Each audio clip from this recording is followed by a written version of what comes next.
Oh, hey, you're back. So, talking about the square deal here. Teddy Roosevelt's plan for taking care of domestic policy in the United States.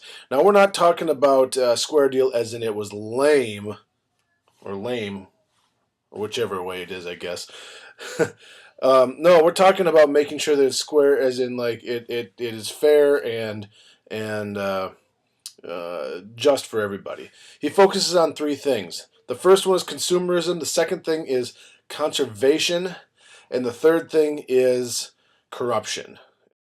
Now, of course, we've talked about the jungle and the other muckrakers and the things they've wrote. But basically, what Roosevelt was going for here was making sure that consumers were protected. If they spent money on a product, they were going to get the products that they paid for. And that if they spent money on a product, they were going to get something that wouldn't make them sick or injure them. So that's where he was a big contributor in getting the Food and Drug Administration passed through and other consumer protection agencies to monitor businesses and making sure they're giving out good products.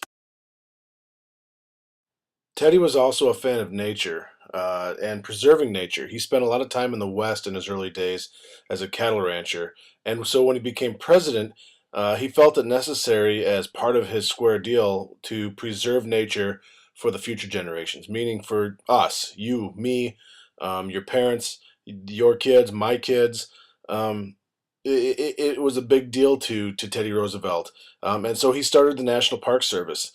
So if you've ever been to a national park, anytime in your life or anytime in the future, that all came possible because Teddy Roosevelt took a huge interest in conservation of land and natural resources and just natural beauty, quite frankly, and set many acres, hundreds of thousands, if not millions of acres of land aside to be used in for future generations. Corruption is bad. You're right, little buddy. Just like the little guy said, Teddy Roosevelt also felt that corruption was bad. Corruption in the government, that is. There was too many things going on where people with money were controlling what the government was doing, and he felt that was wrong. So part of the square deal was meant to eliminate that and change things so that no longer were senators and representatives choosing who was getting certain positions, but um, committees were choosing that, and as well as how certain people were picked for committees, there was much more voting done by the common people.